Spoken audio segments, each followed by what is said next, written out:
कविता का जो विषय है, वो जो शब्द है, असल में उस पर कविताएं नहीं लिखी जा सकती। दुनिया की किसी भी कलम में इतनी ताकत नहीं है कि वो मां पे कविताएं लिख सके। मैं तो बहुत छोटा कलमकार हूं, मां पे क्या कविताएं लिखूंगा। मैंने एक कविता सिर्फ ये लिखी है कि जब मां हमारे पास होती है तब शायद उसके होने का एहसास नहीं होता। जब मां नहीं होती तब जिंदगी क्या होती है, बस मैं ये कहना चाहता हूं। तब आप सुने उस कविता को। एक बहुत छोटी सी कहानी उस कविता के शुरू में कहता हूं। एक जंगल में एक संगीतकार मृदंग बजाता था। मृदंग ढोलक की तरह एक वाद्य को कहते हैं। और जब मृदंग बजाता तो एक बकरी का बच्चा वहां रोज आके खड़ा हो जाता। एक दिन सर कैमरे जो भी है बंद कर दें प्लीज, फॉर गॉड सेक।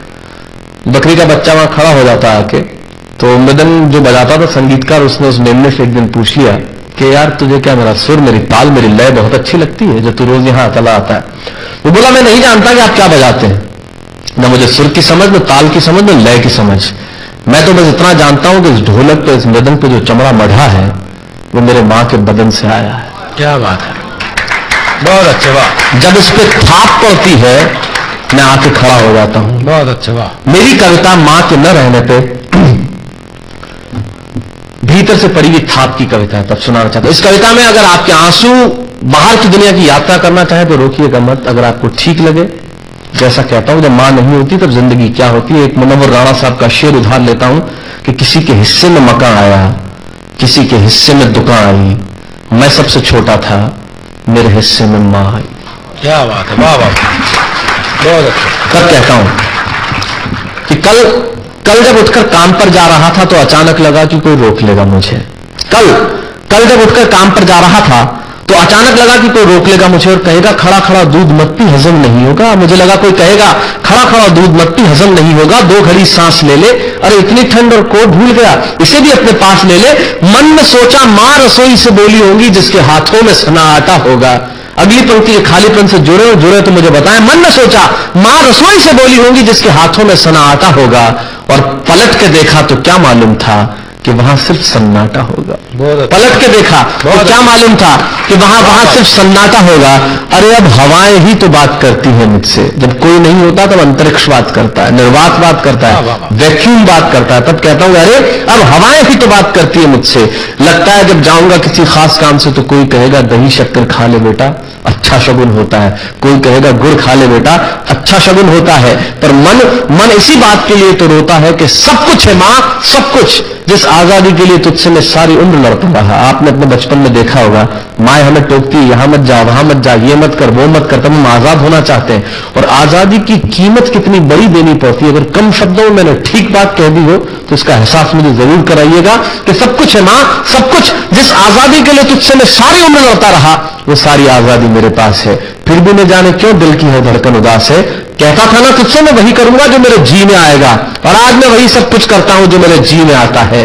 बात यह नहीं है कि मैं जो चाहूं कर लूं, मुझे कोई रोकने वाला नहीं है।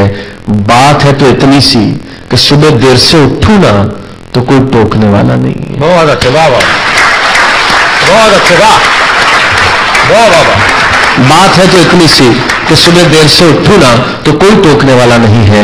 रात को देर से लौटूं तो कौन नाराज होगा भला, कौन कहेगा बार बार कि अब कहां चला। आप ही की जिंदगी के कुछ दृश्य चुराता हूं, आप ही को सौंपता हूं। रात को देर से लौटूं तो कौन नाराज होगा भला, कौन कहेगा बार बार कि अब कहां चला। दोस्तों के साथ घूमने पर उल्हाने कौन देगा, मेरे वो तमाम झूठे बहाने कौन देगा। सच कहा था, गम की चोटें जख्मों पे फौलाद से ज्यादा क्या होगी, और मां की दौलत दुनिया में औलाद से ज्यादा क्या होगी। तब कहना चाहता हूं कि रात को देर से लौटूं तो कौन नाराज होगा भला, कौन कहेगा बार बार कि अब कहां चला। दोस्तों के साथ घूमने पर उल्हाने कौन देगा, मेरे वो तमाम झूठे बहाने कौन देगा। कौन कहेगा कि इस उम्र में क्यों परेशान करता है, हाय राम ये लड़का क्यों नहीं सुधरता है। पैसे कहां खर्च हो जाते हैं तेरे, क्यों नहीं बताता है। सारा दिन मुझे सताता है, रात को देर से आता है, खाना गर्म करने को जागती रहूं, खिलाने को तेरे पीछे भागती रहूं, बहाती रहूं आंसू तेरे लिए।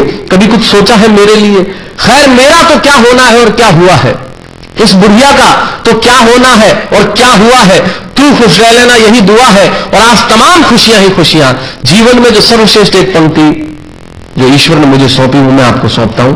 कहीं कोई कविता नहीं है, एक बहुत सामान्य सी बात जो बहुत सामान्य ढंग से मैं कह रहा हूं, लेकिन गेट सेट गो जो मैंने किताब लिखी, शायद हिंदुस्तान के पिछले 3 सालों में सबसे ज्यादा बिकने वाली किताब वो रही। 14 भाषाओं में उसका अनुवाद हुआ। वाह में मैं रोज टीवी पे बोलता हूं, मेरे लाखों लफ्ज कुर्बान करता हूं सिर्फ उस एक पंक्ति में जो ईश्वर ने मुझे सौंपी, और कहीं कोई कविता नहीं है, आप ही का भाव आपके उठा को सौंपता हूं और देता हूं, और जिस विश्वास के साथ मैंने लिखा उस विश्वास के साथ आपको देता हूं कि मेरा तो क्या होना है और क्या हुआ है, इस बुढ़िया का तो क्या होना है और क्या हुआ है, तू खुश रह लेना, यही दुआ है। और आज तमाम खुशियां ही खुशियां, गम ये नहीं है कि कोई ये सब खुशियां बांटने वाला होता, पर कोई तो होता जो गलतियों पे डांटने वाला होता। बहुत अच्छे, वाह वाह वाह वाह, बहुत अच्छे, वाह। गम ये नहीं है कि कोई ये सब खुशियां बांटने वाला होता, पर कोई तो होता जो गलतियों पे डांटने वाला होता। और अंतिम पंक्तियां देता हूं कि तू होती ना तो हाथ फेरती, कभी सर पर या हल्के से बाम लगाती, आवाजें दे देकर सुबह उठाती, दिवाली पे टीका लगाकर रुपए देती और कहती बड़ों के पांव छूना, आशीर्वाद मिलेगा, कपड़े मत फाड़ना, अगला कपड़ा अगली दिवाली को सिलेगा। बहन को सताता तो तू चांटे मारती, बीमार पड़ता तो रो रो के नजरें उतारती, परीक्षा से आते ही खाना खिलाती, पिता की डांट का डर दिखाती, फिर पिता की डांट से तू भी बचाती, इसे नौकरी मिल जाए, ये तरक्की करे, दुआओं में हाथ उठाती, और तरक्की के लिए वतन छोड़ देगा, ये सुन के दरवाजे के पीछे चुपके चुपके आंसू बहाती। सब कुछ है मां, सब कुछ, आज तरक्की की हर रेखा तेरे बेटों को छू के जाती है, पर मां हमें तेरी बहुत याद आती है। बहुत अच्छा।